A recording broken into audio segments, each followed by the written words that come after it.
Hello, this is the AnYPony, and I want to answer the very first question I got in the comment section of my rambling introducing video, where I would all of you like to put your questions, so I kind of have it in overview, but nevertheless I kind of started a list on Google Docs, and there I put all the suggestions for ramblings and the people who offered to make visuals, and I have a list.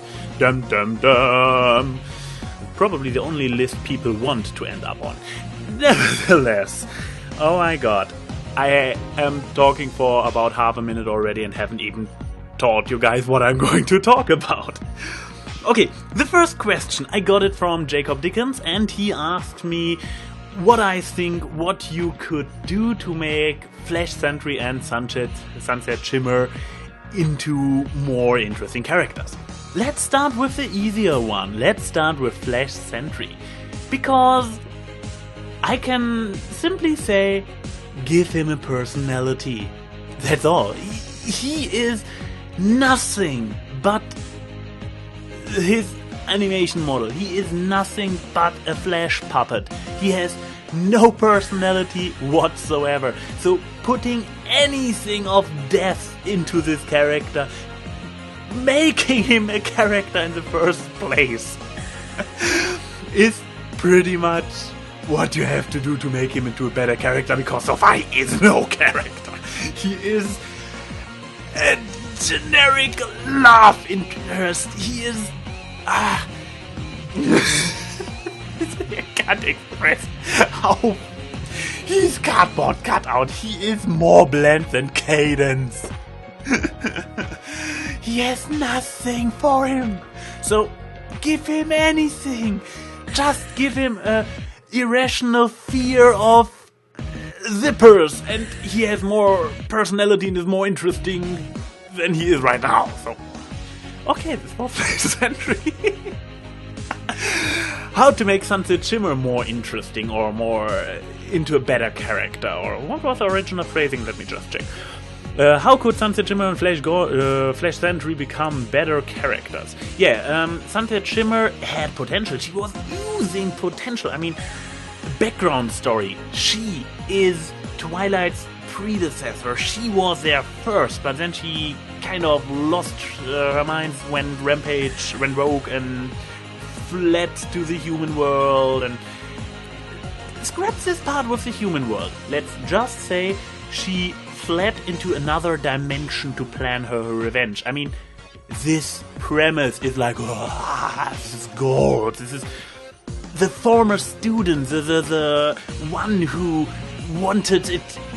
It wasn't fast enough, and then she banished herself into exile and planned out of the shadows her scheme. And wow, this is a good plot. You don't have to do anything, and you have a good plot, and it is really hard to screw her up as a character.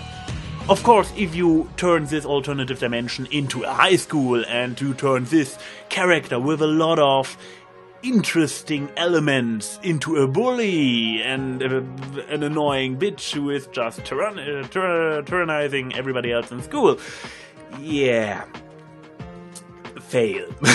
Big fail. What can you do to make her interesting? For once, don't make her incompetent. She is so incompetent. She doesn't do anything. She's just like, oh my god. Just make her as she was the first few minutes, as long as she was still a pony.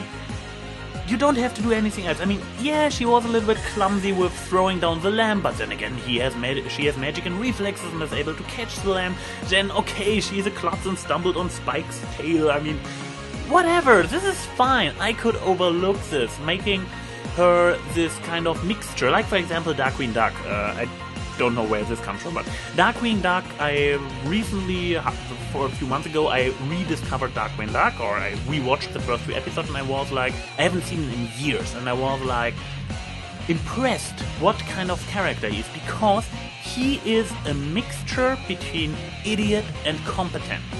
Because I kind of had pictured him in my mind as mainly an idiot, as some kind of Donald Duck character who is just goofing around, isn't really getting any, or like Inspector Gadget, that he is actually incapable and only is kind of capable to solve cases because other people solve them for him. But no, he is competent. He actually knows martial arts. He is super, he has a super stamina. He is very strong. He can be beaten up without end and still stands. I mean, there is this one episode where this other good agent, the Agent Grizzly, is kind of trying to show him off and puts him through a training where he literally shoots rockets at Darkwing Duck as a toughening training. And Darkwing Duck survives. He's just like, he's completely smashed, but he survives getting hit by a rocket. I mean,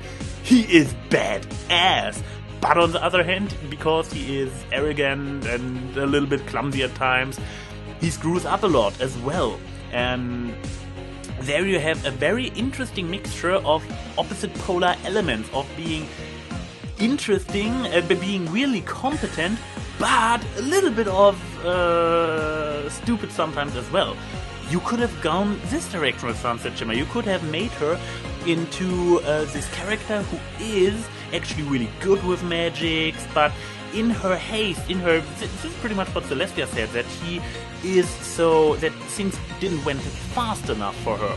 So make her a character who, because she is so impatient, that her impatience always lets her struggle, and even shows she has master plans, evil master plans, and is really good with her magic and skills and everything, that she still manages to screw up all the time because she has a certain urges to do, she can't wait, she needs to rush in and do things right away, and something like this. It's so easy. I mean, for both it's really easy. Take Flash Sentry. I like it when there are random German words in my ramblings. Take Flash Sentry, give him any character, and he is automatically a better character than he is right now. He is a blank sheet. He is tabula rasa. You can make anything with him. Just do something with him. Let him not just stand here puppy dog-eyed with his hands in his pockets and look sad behind Twilight because he believes he's ditching him, whatever. And with Sunset, she was pretty much, you didn't really need to do anything with her to make her into an interesting character. But by putting her into the human world and making her a high school bully who wants to be the prom queen, destroys her whole character. Yes, so much for those two and how to make them better characters. This is AnYPony saying see you soon.